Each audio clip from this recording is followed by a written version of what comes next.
Olá, muito bem-vindo a um novo episódio do nosso podcast, o podcast da psiquiatria. Eu estou aqui hoje para conversar com uma amiga, professora, que já esteve aqui conosco, né? E a professora doutora Albina Torres. Professora, muito obrigado por estar aqui mais uma vez com a gente. E é uma honra dupla, assim, né, ter você aqui, né? Primeiro que eu vejo você de novo, acho que mata um pouco da saudade, e a gente ouve você falando dos assuntos aí que vai nos trazer mais ensinamentos e conhecimento. Muito obrigado, Biba. Eu que agradeço, Cláudio, o convite, e é uma alegria estar aqui com você, mais uma vez. Bom, hoje nós vamos conversar sobre medos, dúvidas e manias. Na verdade, nós vamos falar aqui a respeito da terceira edição, né, deste livro, Medos, Dúvidas e Manias, né?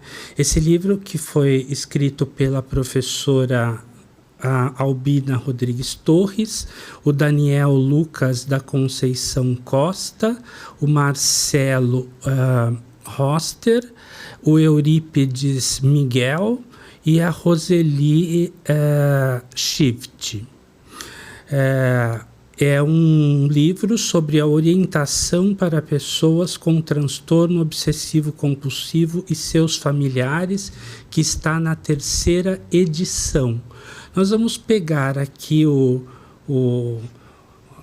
como ponto de partida esse livro para falar sobre essa doença secreta, muitas vezes, chamada TOC, transtorno obsessivo compulsivo.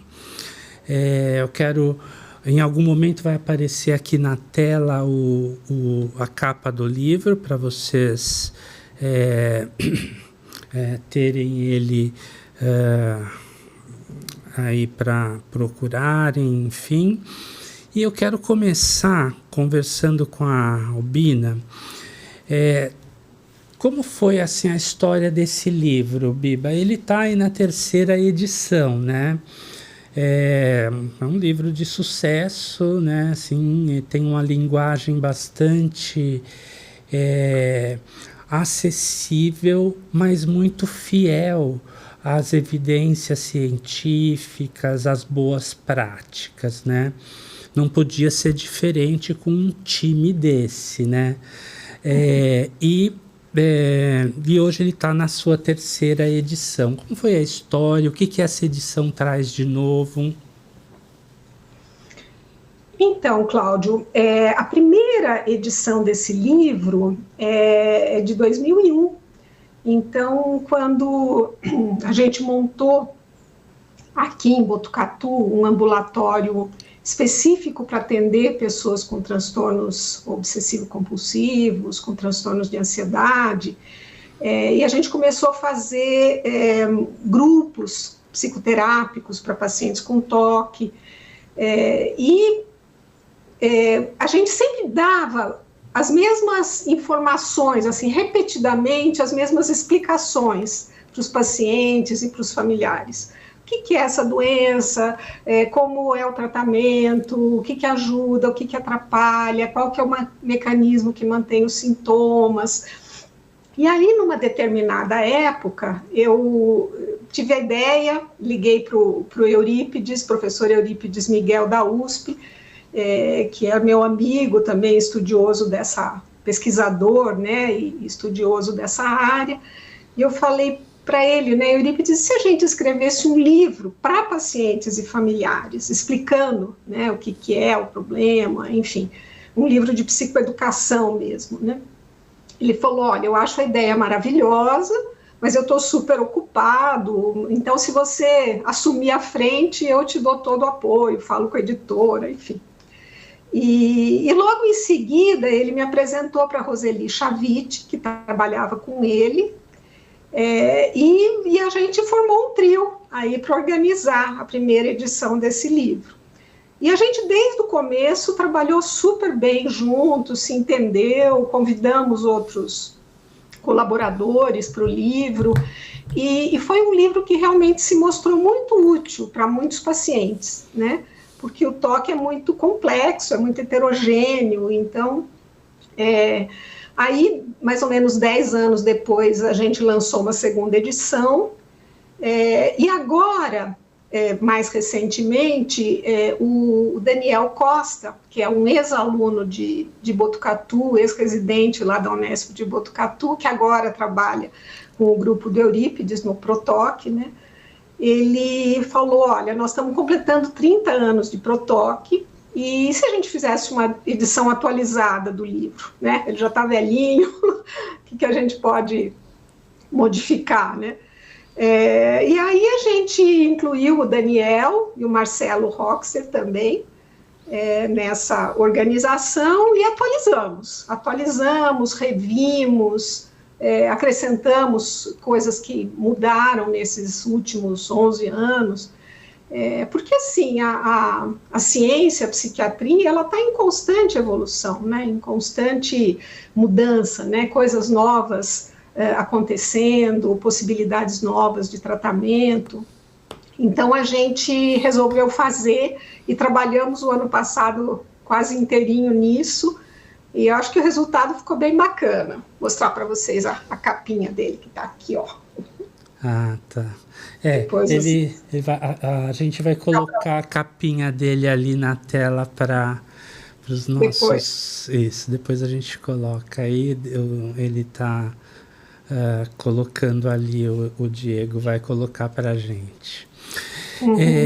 Biba, agora falando assim, né, eu acho desde a primeira edição, assim, né, muito interessante esse livro, até pelo nome, né, assim, porque medos, dúvidas e manias, né, assim, quem de nós não os tem, né?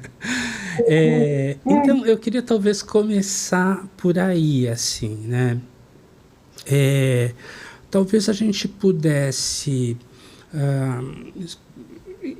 começar explicando assim, né, o que são as obsessões, né, onde os medos e as dúvidas entram aí nessa obsessão, né, quando a gente pode, é claro que não tem um ponto de corte assim, né, tão preciso como a gente gostaria, né, mas quando que isso começa a ficar patológico, né? Quando que isso vira uma preocupação e uma necessidade de investigação para se tem mesmo um toque ou não, né?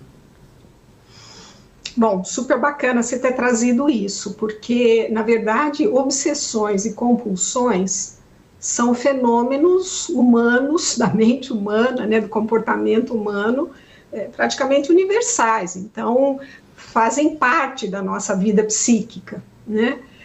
Então, assim, tentando resumir um pouco, né, obsessões seriam pensamentos ruins, pensamentos desagradáveis, pensamentos intrusivos que vêm na cabeça da gente sem a gente querer, né?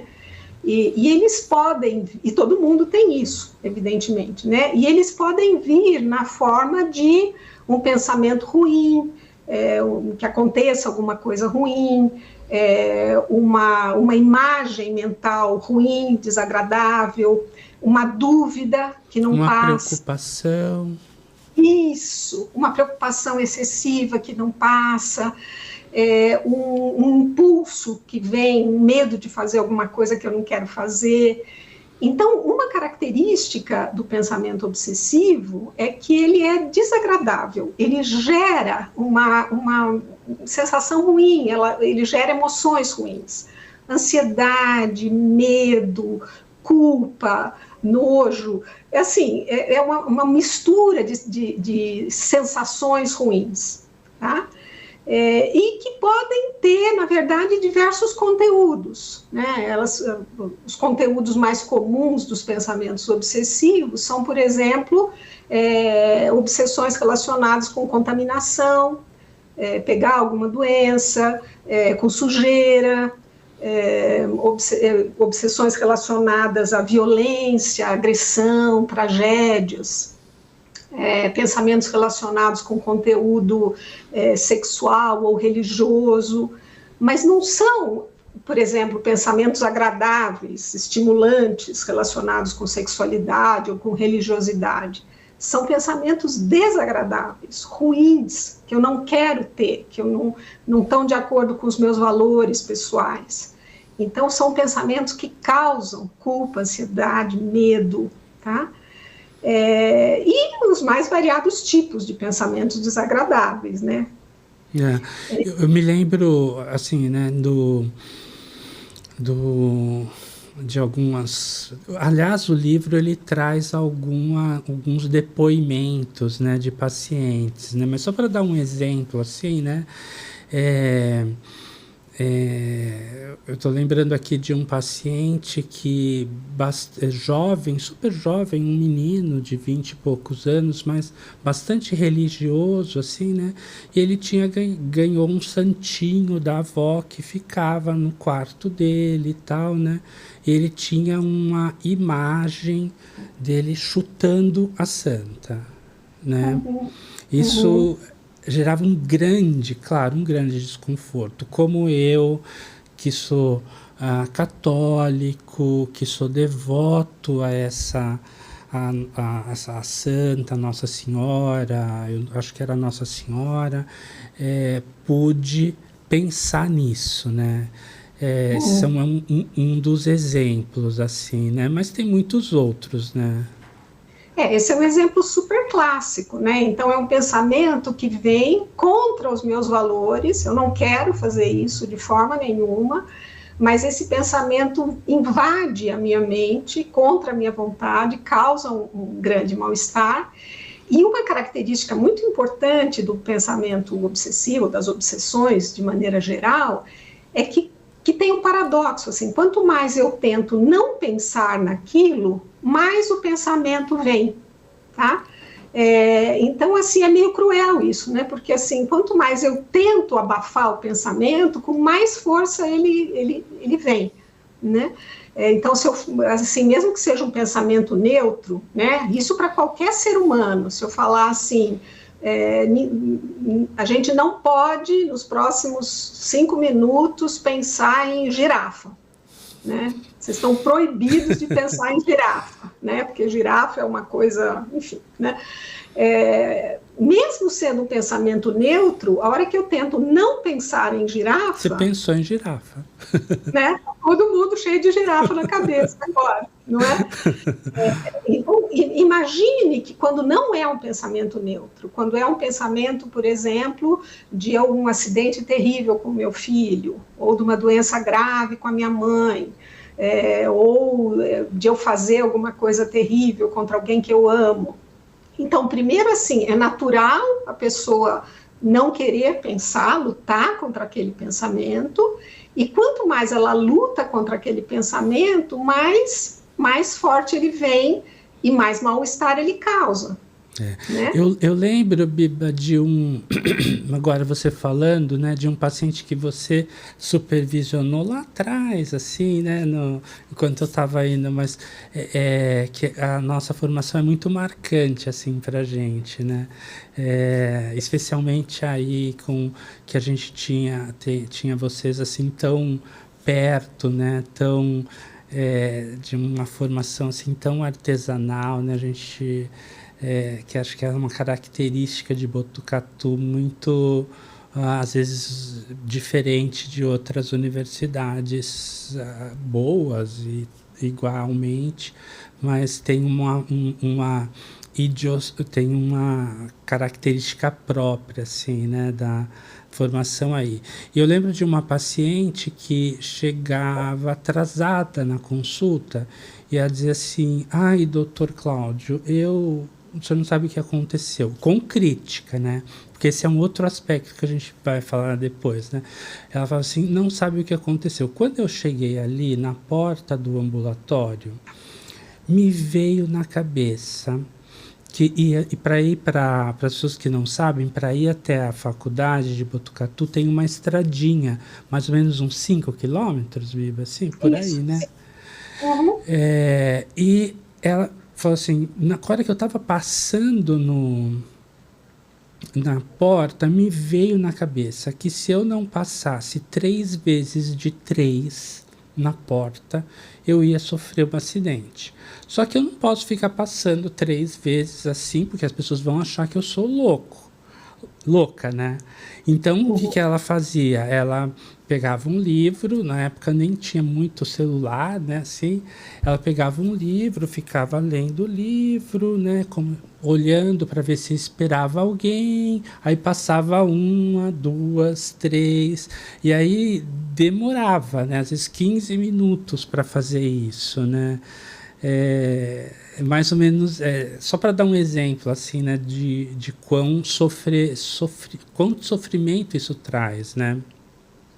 Com certeza, e quanto interfere na vida, né? O quanto pode interferir na vida, né? E você entrou já no segundo pilar do transtorno, que são as compulsões, né? Então, as compulsões seriam assim, alguma coisa que o paciente faz de propósito, assim, conscientemente, voluntariamente, para tentar aplacar um pouco o mal-estar que ele sentiu, em geral, causados pelas obsessões. Então, eu tenho medo que eu sofra um acidente, então, para eu não sofrer um acidente, eu tenho que passar 3 vezes na porta de tal jeito, né? E veja que é uma correlação um pouco mágica, inclusive, né? O que tem a ver passar na porta com sofrer um acidente? Parece uma coisa muito, né, sem sentido, né? Então, algumas obsessões se correlacionam com as compulsões de uma forma mais lógica. Então, por exemplo, eu tenho medo de estar contaminado com algum vírus e tal, porque eu encostei naquela mesa, então eu vou lá, lavo a minha mão 5 vezes, passo álcool e tal. Tem uma correlação lógica, né, esse comportamento. Mas muitas compulsões não têm essa lógica, é como se fosse um pensamento meio mágico mesmo, né? Então, vem o pensamento que meu filho pode ficar doente, e eu dou 3 pulinhos, ou dou, sei lá, 10 pulinhos, que é a idade dele, enfim, que é para ele não ficar doente, né? Então, os comportamentos compulsivos, eles são tentativas de aliviar o desconforto, só que ele, de fato, alivia o desconforto por pouco tempo. Então, é aquele alívio muito temporário. Então, durante algum tempinho, eu lavo minha mão, passo álcool e tal, e aí eu fico me sentindo melhor por um tempinho. Mas logo em seguida, eu encosto em alguma coisa, ou eu fico em dúvida se eu encostei ou não em alguma coisa, né? A dúvida é outra característica muito presente nesse quadro. E aí eu tenho que repetir o comportamento para de novo obter um alívio, né? Então, o que acaba mantendo, né, digamos assim, a sintomatologia são as compulsões, porque eu faço alguma coisa, tenho alívio temporário, dali a pouco eu penso outra coisa ruim, me sinto mal de novo, e aí, em vez de eu ter que passar 3 vezes, eu tenho que passar, sei lá, 12 vezes ou 30 vezes. Tem, às vezes, esse aspecto da coisa vai se ampliando de tal forma que o paciente se torna carrasco de si mesmo, né? E com crítica, né, Albi, na maioria das vezes. É claro, a gente tem o toque mais grave, né, que ali tem quase uma intersecção ali com a psicose, né, mas, mas classicamente, né, a pessoa tem crítica, né, como essa paciente que eu falei que ela tinha vergonha de passar 3 vezes na porta, ela achava um absurdo, ela ria disso, mas ria, mas era sofrido, né? Claro, Assim, claro. porque não é nada engraçado para quem está vivendo aquilo, né? Sem dúvida, sem dúvida. Eu quero só completar uma coisinha em relação à compulsão, que eu acho que é importante, que às vezes as compulsões, elas são comportamentos que as outras pessoas podem observar, né, como lavar a mão, verificar o fogão, né, ou passar várias vezes em tal porta, e às vezes são compulsões mentais, então eu tenho que rezar mentalmente tantas vezes, ou tenho que contar mentalmente, então nem sempre os comportamentos compulsivos, eles são observáveis, às vezes eles são internos, tá? Mas essa questão da vergonha, da crítica, é super importante, que é uma das marcas do toque, né? Em geral, a maioria dos pacientes, a maior parte do tempo, tem noção de que aqueles comportamentos são absurdos, que são ilógicos ou que são exagerados, mas mesmo assim ele não consegue resistir àquilo, né? Porque o mal-estar é tanto que ele quer fazer alguma coisa para aliviar. Então ele disfarça às vezes, muito frequentemente ele não conta para ninguém, né? Daí a importância da busca ativa por sintomas, né? Se você percebe que está ali, que tem alguma coisa na linha da ansiedade ou que está esbarrando nisso, né? Com certeza. Todo paciente com transtornos ansiosos, com transtornos depressivos, é muito importante investigar ativamente a ocorrência de obsessões e compulsões, porque muito frequentemente o paciente chega para tratamento por conta de uma comorbidade, por conta de algum outro transtorno que começou a incomodar mais do que o toque, por exemplo, um episódio depressivo, ou começou a ter crises de pânico, ou começou a ter, sei lá, tem um transtorno de ansiedade social muito importante, que está atrapalhando muito a vida, e a hora que você investiga melhor, você vai ver que tem sintomas obsessivo-compulsivos encobertos, né?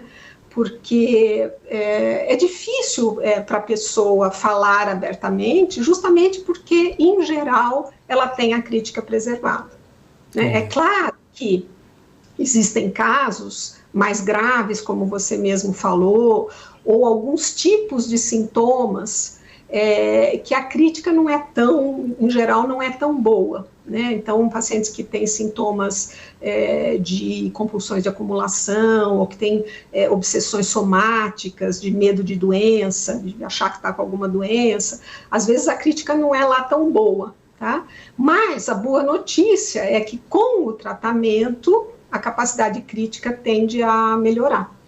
Então, não são pessoas psicóticas, não são pessoas que estão loucas, que são burras, que são ignorantes, que não tem nada a ver com inteligência, tem a ver com uma emoção tão ruim que o indivíduo quer fazer alguma coisa e acaba achando que através das compulsões ele está se ajudando, quando na verdade ele está se afundando cada vez mais. Exatamente. Né? Então, em linhas gerais, a ideia é não resistir às obsessões, que isso é contraproducente, né? Deixa as obsessões passarem pela cabeça, não dá muita bola para os pensamentos ruins. Quanto mais bola a gente dá para os pensamentos ruins, quanto mais importância, mais peso eles vão ter e mais necessidade de fazer os rituais compulsivos.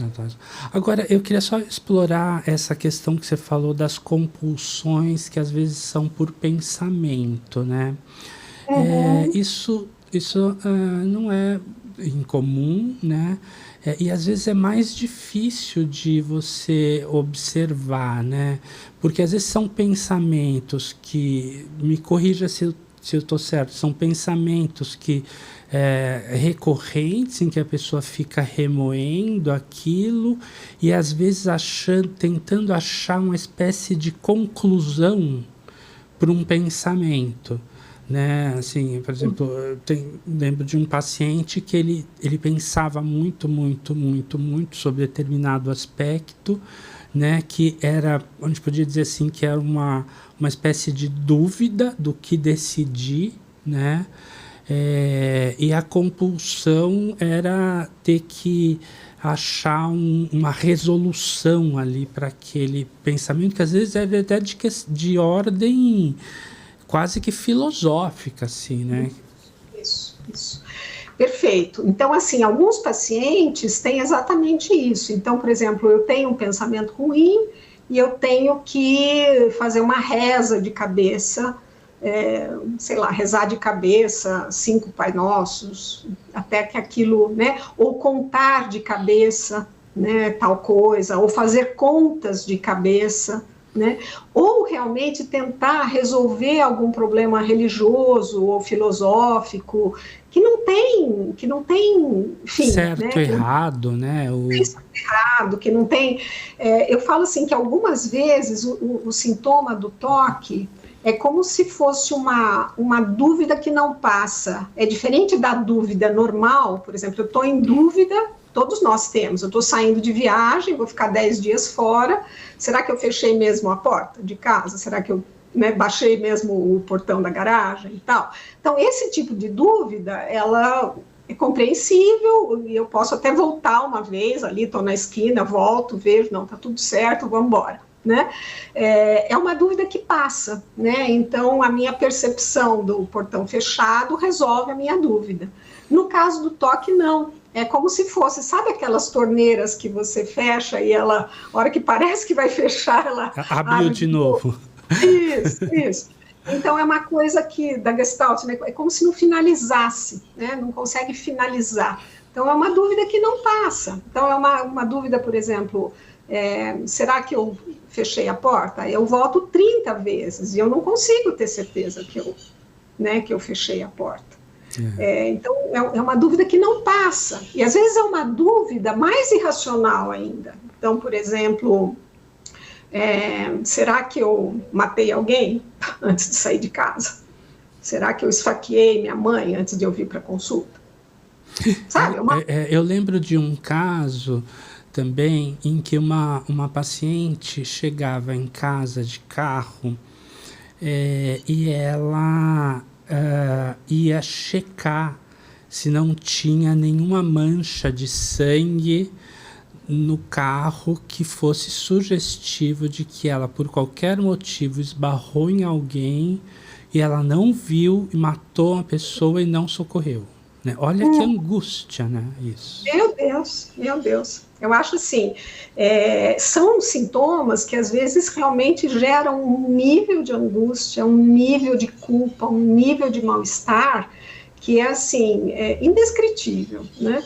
Agora, claro, existe uma gradação muito grande de gravidade de sintomas. Você pode ter sintomas muito leves, né, que ocupam não muito tempo do dia, que atrapalham menos, né, a qualidade de vida, né, as atividades de vida diária, mas tem casos ou fases, né, de agravação em que o paciente fica realmente muito incapacitado para dirigir, para buscar o filho na escola, para preparar uma comida, porque se eu vou preparar uma comida, de repente o arroz está terminando de secar e eu invoco que eu posso ter jogado veneno no arroz. Será que eu joguei veneno no arroz e não vou matar minha família inteira? Né? O arroz está pronto, eu jogo inteiro, e às vezes, sim, muito frequentemente, pessoas pobres, que não, né? Então, às vezes, desperdiçam um monte de comida e tal, porque o medo de causar um mal para outra pessoa é muito grande. E tem o medo de causar um mal para si mesmo também, é outro conteúdo, né? A fobia de impulso. Você falasse um pouquinho disso, também é comum, né? Sim, são as obsessões heteroagressivas, então, por exemplo, o medo de fazer alguma coisa, né? Atacar alguém, atropelar alguém, atacar sexualmente alguém, por exemplo, ou autoagressão, quer dizer, medo de eu me ferir. Eu, por exemplo, estou num lugar muito alto, me vem um medo de me jogar, por exemplo, da varanda daquele apartamento. É diferente de querer fazer isso, né? Porque é intrusivo. A pessoa não quer pensar aquilo, mas parece que é colocado na sua cabeça e vem. E se eu me jogo Sim. daqui, né? Se eu Sim. enlouqueço e me jogo daqui, né? Isso é um diferencial super importante do que é uma ideação suicida verdadeira, um desejo de morte, né? Do que é um medo de cometer suicídio, medo de perder o controle e fazer alguma coisa que eu não quero fazer, né? Então, isso é completamente diferente e do ponto de vista da anamnese, exige muita delicadeza, muito cuidado na investigação para você fazer esse diferencial, né? Porque onde há medo é diferente de um risco real, né, de homicídio, de suicídio e tal. Então, os pacientes com TOC, eu sempre falo isso, eles são pacientes que têm muito medo de serem muito perigosos, né, de serem muito maus, né, mas, em geral, são pessoas boníssimas, são pessoas que se preocupam imensamente com os outros, que não querem prejudicar nenhuma mosca, né, então, pelo contrário, são pessoas, em geral, que têm um coração enorme, que se preocupam demais até com os outros, enfim. Sim. Agora, entrando um pouquinho assim na etiologia, né? Quais são os fatores envolvidos assim nessa doença, né? Então, primeiro assim, é importante que a gente saiba que todas as pessoas têm, né, apresentam obsessões e compulsões, né, em alguns momentos da vida elas podem estar mais intensas, menos, né, então criança tem muito né, comportamento mágico, pensamento mágico, né, eu tenho que pular 3 vezes essa linha, senão minha mãe morre, eu tenho que bater aqui não sei o quê, o ritual na hora de dormir.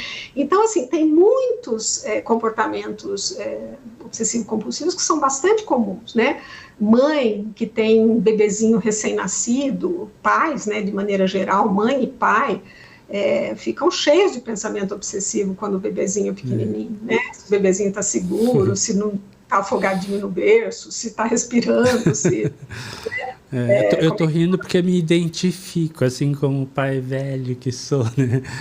Bem-vindo à raça humana, Cláudia. Assim mesmo. Somos feitos do mesmo barro, né, Albina? Do mesmo barro, com certeza. Mas o que acontece que uma porcentagem de aproximadamente 2% da população geral, né, do mundo, passam a ter esses sintomas num nível, digamos assim, num nível de sintomatologia clínica, num nível que mereça uma intervenção né, terapêutica de algum tipo. Então, assim, uma coisa são fatores biológicos, por exemplo, fatores genéticos, né? Só que a gente sabe que a genética do TOC ela não é simples, não é um único gene que explica, né, a doença. São múltiplos genes, né? E a expressão gênica, ela depende muito de características ambientais, de circunstâncias ambientais. Então, eu até posso ter, né, alguns genes que me predispõem, digamos assim, eu tenho uma história familiar com vários casos de TOC e tal, mas isso não é uma sentença, não significa porque meu pai, meu irmão tem TOC, eu vou ter também, de forma nenhuma, tá? Por quê? Porque os fatores ambientais, eles são super importantes também nessa interação, naquilo que a gente chama de epigenética. Então, fatores ambientais podem ativar ou desativar um gene que eu tenha. Então, por exemplo, eu posso até ter o gene, mas se eu tenho um estilo de vida extremamente saudável, vários fatores de proteção, eu posso não ativar esse gene, né? E o contrário, se eu tenho experiências de vida adversas, traumas, especialmente experiências traumáticas precoces no início da vida, isso aumenta a chance desses genes serem ativados. Mas é uma interação bem complexa e bem bidirecional, né, entre fatores biológicos e ambientais. Tá? Então, não tem uma resposta simples, assim, tal fator causa o TOC, ou tal gene causa o TOC, mas é um conjunto de fatores que, em determinadas circunstâncias, podem realmente se manifestar de uma forma que mereça uma avaliação e uma terapêutica. Sim. Acho que isso é importante porque, às vezes, até isso pode virar um conteúdo obsessivo, né? Eu já vi isso assim, disse, não, por que isso acontece? A tal da dúvida filosófica, assim, né? Porque a gente não tem um fator etiológico único, né? Assim, essa combinação complexa que você nos falou, né? Agora, sobre a evolução, assim, né? Já entrando um pouquinho aqui também no tratamento e na evolução dos sintomas e como que essa doença se comporta, assim, né? Como que é a história natural dela? Então, normalmente é uma doença de início precoce, tá? Por volta de 1/3, 40% mais ou menos dos casos já começam na infância, né? Ou, né, na adolescência, início da idade adulta. Em geral, o início precoce é mais comum em meninos, né? Então, crianças do sexo masculino tendem a ter um início um pouco mais precoce. E o curso normalmente é um curso crônico, ou seja, é um curso de muitos anos de evolução, mas não é uma evolução estável, por exemplo, como uma fobia específica, é um curso flutuante.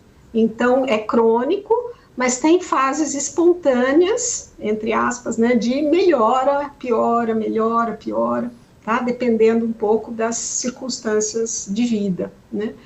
Então, é uma doença que tende à cronicidade, tá? Alguns casos têm uma evolução mais episódica, né? Que ficam livres de sintoma por bastante tempo, mesmo sem tratamento. Mas isso não é a maioria tende a evoluir de uma forma crônica com períodos de flutuação, né? Que a gente chama dos sintomas. Isso faz também com que o tratamento, né, tenha que, ao longo do tempo, às vezes ir sendo revisto, reformulado, né, em função dessas flutuações, né? Com certeza, a vida é muito dinâmica e as necessidades terapêuticas também variam de paciente para paciente e no mesmo indivíduo conforme a época. Isso que você está falando é muito importante, eu acho, porque às vezes o paciente diz assim, nossa, o remédio então não está fazendo mais efeito, ou eu tinha melhorado, agora voltou tudo, então quer dizer que o remédio não fez efeito, né? Então é importante conhecer essa natureza da doença, né, para levar com mais leveza, né, assim, isso, porque o fato é que tem tratamento, né, assim, e pode, e melhora, né. Sim, tem tratamentos múltiplos.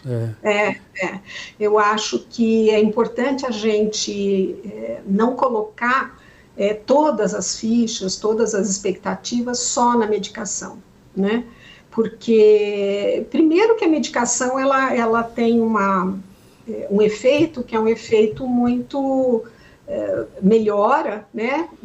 Diminui, digamos, a ansiedade, o mal-estar, a frequência dos pensamentos obsessivos, mas nenhuma medicação age diretamente sobre as compulsões, né?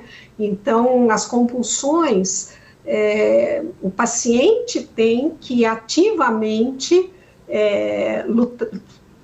evitá-las, né? Evitar se render à compulsão, né? A essa obrigatoriedade de ritualizar. Então, ele tem que trabalhar junto, né? Então, não é tomar o remédio, deitar no sofá e esperar o toque ir embora, né? Então, acho que uma das mensagens mais importantes desse livro é o quanto a melhora está nas mãos do paciente e da família, né? O quanto o paciente pode remar a seu favor, né? E não colocar todo o poder na mão do psiquiatra ou do remédio, né? Mesmo em relação ao psicólogo, né? A terapia é super importante também, Mas, assim, é muito importante o paciente se empoderar, né? Arregaçar a mão e falar o que eu posso fazer, né?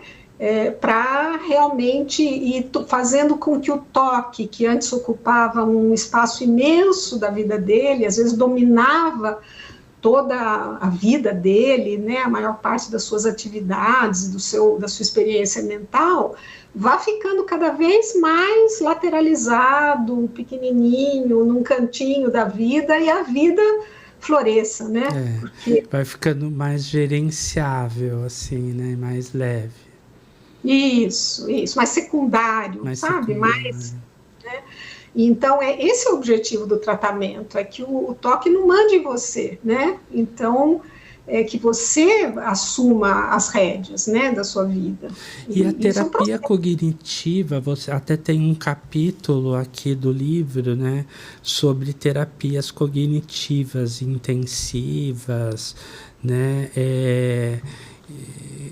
e a terapia cognitiva também é um bom...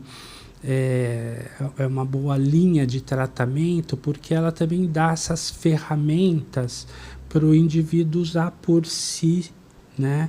E não precisar necessariamente do psicólogo, né? Ele vai aprendendo, né, a lidar, a ser seu próprio terapeuta, vamos dizer assim, né?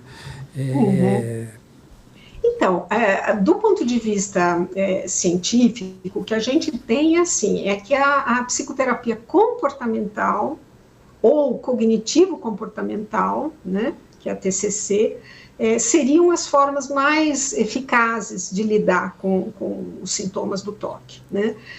Justamente no sentido de você não se deixar envolver tanto nos pensamentos, né, obsessivos, resistir, né?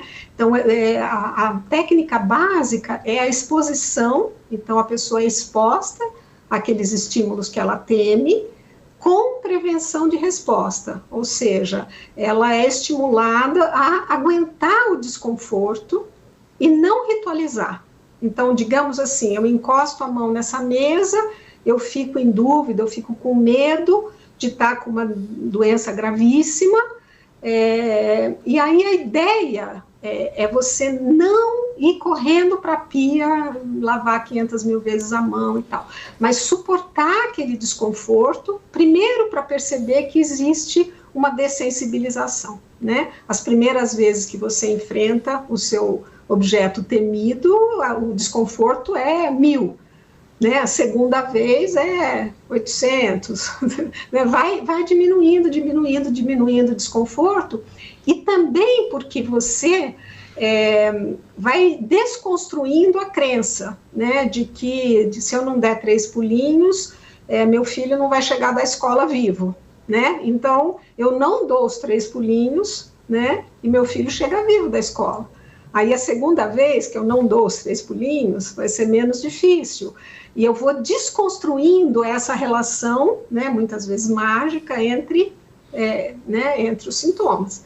Então, à medida que eu vou resistindo às compulsões, com a orientação do psicólogo, do terapeuta comportamental, ou com o apoio da família, que é fundamental, né? Porque uma coisa muito comum no toque é o que a gente chama de acomodação familiar, né? O que é isso? Os familiares começam a ser controlados pela doença do paciente. Então, não pode receber visita, não pode usar o meu talher, não pode usar meu copo, não pode entrar no meu quarto. Não pode entrar dentro de casa sem lavar todas as coisas. Isso. E aí, o que a família faz? Acaba, para evitar briga, para evitar sofrimento para o paciente, muitas vezes acaba tendo a sua própria vida completamente limitada ou, digamos assim, direcionada em função dos sintomas do paciente. E isso reforça as compulsões, reforça os comportamentos evitativos, que reforçam a doença. Então, a família quer ajudar, mas fica perdida, né? e muitas vezes acaba, em vez de ajudar, ela acaba reforçando os sintomas, piorando os sintomas. E como que a família pode ajudar, Biba? Assim? Então, primeiro conhecendo como que é o mecanismo da doença, o que que ajuda, o que que não ajuda, né? Que é preciso lutar contra as compulsões e não contra as obsessões, que o paciente não está fazendo aquilo porque é chato, ou porque é mimado, ou porque quer gastar um monte de dinheiro com sabonete, conta de luz, né? Ou porque quer ter o seu quarto porque é mimado, né? Então, entender que o paciente não está fazendo aquilo por gosto, né? Mas é um sofrimento imenso, né? E ajudar o paciente a resistir aos rituais, mas de uma forma gradual, cuidadosa, amorosa, sem briga, né? Sem discussão, sem acusações, né? Porque a família sofre muito também, né? Porque fica muito perdida e fica muito refém, né? Dos sintomas, muitas vezes. Então, uma coisa que é muito ruim também é quando os familiares, às vezes, se acomodam ao sintoma, às vezes não, às vezes brigam, às vezes não brigam, às vezes o paciente tem que pedir uma vez e a mãe faz, às vezes tem que pedir 10 vezes, a mãe fala, não vou fazer, e na 10ª vez ela faz. E aí isso vai reforçando cada vez mais. Então tem que ter consistência, firmeza, mas sem violência, com muito acolhimento, explicando por quê. Então a parceria entre o terapeuta, o paciente e o familiar é muito importante, muito, em todos os casos. Quanto mais novo o paciente, quanto mais jovem, né, criança e tal, mais importante o papel dos familiares. E eles precisam de apoio também, né, assim, para conseguir fazer tudo isso, né, assim. Com certeza, de uma forma consistente, né. Agora, e daí a importância dessa, a gente pode chamar de psicoeducação, né, ou do conhecimento da doença, e a importância do próprio livro, né, que traz isso, porque conhecer, saber o que você tem, né, nossa, já é de um alívio, né? Não, com certeza, porque o paciente, ele se sente muito só. Né? Só eu tenho esses pensamentos horrorosos, né? Eu sou a pior pessoa do mundo, porque eu tenho pensamentos horríveis, agressivos, né? Sexuais, horrorosos, inaceitáveis, eu sou um monstro, ou eu sou louco, como que eu posso ter esse tipo de coisa, né? Então, assim, a hora que o paciente lê num livro, né, que isso faz parte da doença, ou senta com outros pacientes num grupo psicoterápico e escuta os sintomas dos outros e fala, nossa, gente, eu também tenho isso, eu também sinto isso, eu também, né? Então, assim, isso é muito empoderador. Eu tô lembrando aqui também de um caso em que uma paciente estava fazendo o jantar, né? E obviamente o cachorro, quando está fazendo o jantar, né? Ele está sentado olhando para a comida, né? Porque faz parte aí da missão dele na Terra, né? E aí veio na cabeça dela um pensamento assim, e se eu pego essa faca e enfio no meu cachorro? Né, assim, ataca o meu cachorro, né? Quer dizer, de um sofrimento, sim, o cachorro era um filho de 4 patas para ela, né? E ter pensado isso, né? Quer dizer, ela desligou tudo, parou e foi chorar, né?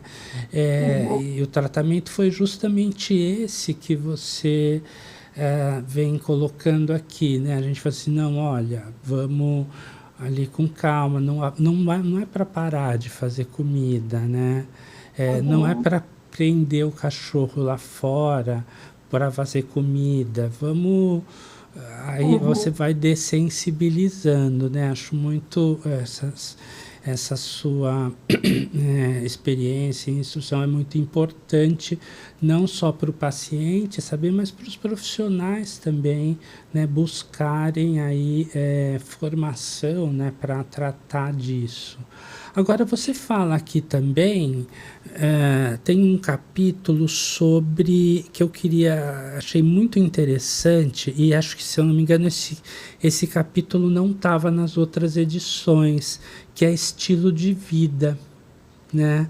Eu queria que você falasse um pouquinho sobre isso. Atualmente, nos últimos anos, ganhou muita força o movimento da medicina de estilo de vida e da psiquiatria de estilo de vida, né? Que eu acho que é muito bem-vindo, muito louvável, porque é uma visão ampliada de saúde, né? Porque não é só você eliminar sintoma, mas é você promover o florescimento humano, né? Promover o máximo das capacidades, talentos e dons que cada indivíduo tem, né? Então, é muito mais do que você não ter obsessões e compulsões, né? Mas é também você conseguir ser o melhor possível, né? Contribuir para o mundo da melhor forma possível, né? E hoje a gente sabe que, além de medicamento, que a psiquiatria durante muitos anos é assim, medicamento, psicoterapia, ponto, né? Hoje a gente sabe que tem muita coisa que o paciente pode fazer e que é muito importante na direção da cura, tá? Então, por exemplo, alimentação saudável.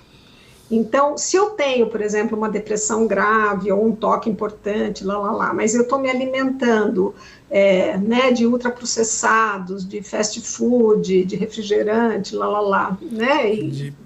De alimentos inflamatórios, de maneira geral. Inflamatórios, exatamente. Você está afetando todo o microbioma intestinal, e a gente sabe que a microbiota intestinal é super importante, que ela esteja equilibrada, inclusive para a produção de neurotransmissores, que tem tudo a ver com saúde emocional. Então, você ter uma alimentação saudável, né, que tenha alimentos nutritivos, né, de verdade, né, legumes, frutas, né, tudo que você precisa de proteína. A gente acaba sempre caindo Estava conversando com um nutrólogo, assim, né, amigo meu, ele falou assim, olha, eu preciso aprender disso, ele até me convidou para frequentar lá as reuniões clínicas dele, né? E ele falou assim, olha, Cláudia, a gente sempre, se você cair ali meio na dieta mediterrânea, você nunca erra, né? Que alimentos frescos, não inflamatórios, né? Isso, evitar açúcar demais, evitar gordura demais, evitar os ultraprocessados, enfim, né? Então, assim, alimentação saudável é essencial, essencial. Quando você tem um paciente que não está caminhando no tratamento, amplia o seu olhar, investiga como é que está a alimentação, como é que está sono, né? Se a pessoa não dorme bem, nada funciona bem, né? A gente precisa de 7 a 9 horas de sono reparador todas as noites, né?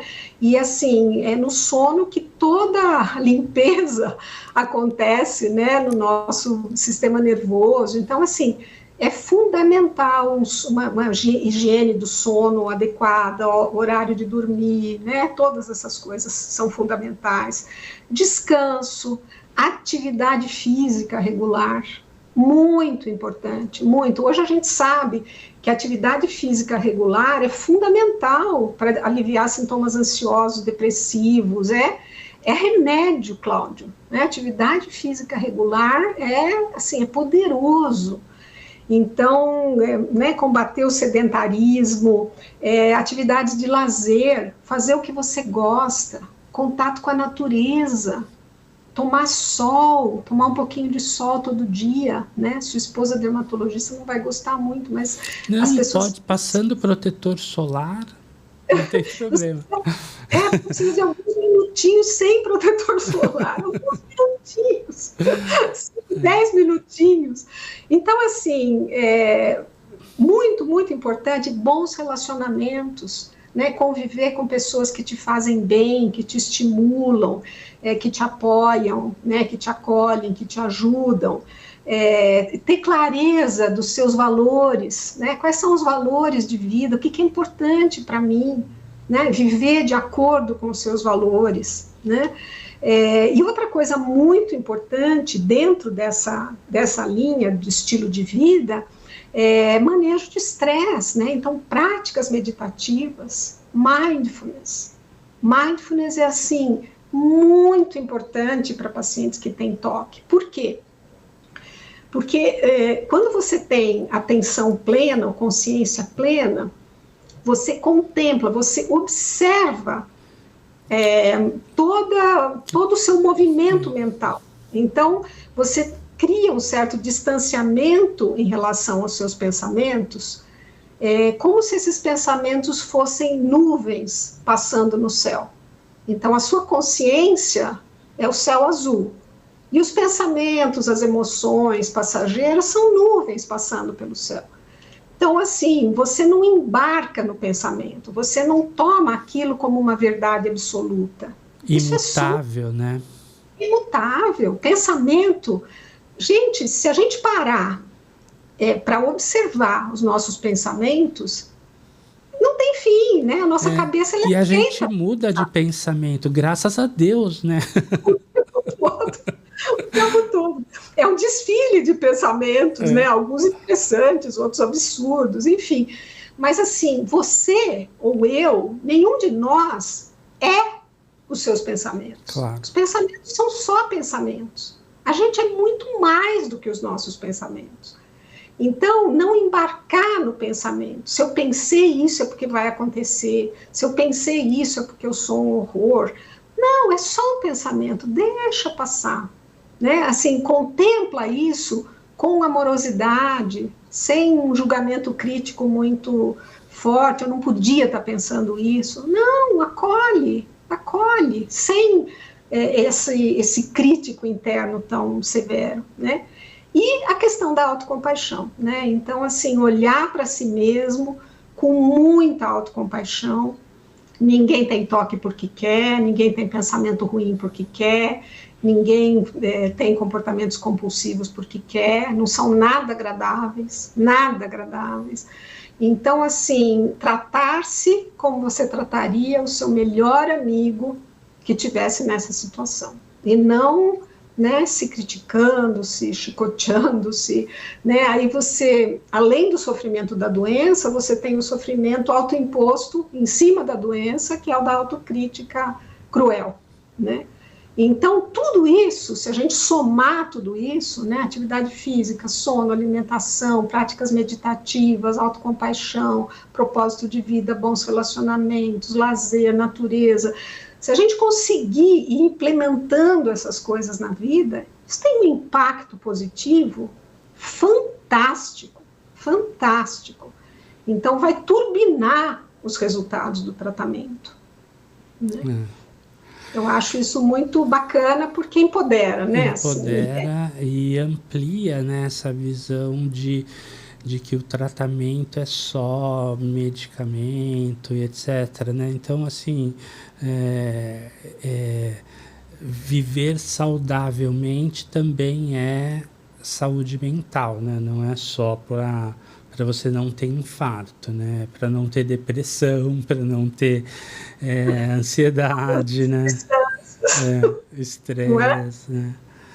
Com certeza. Bom, a gente está chegando aqui no final aqui do nosso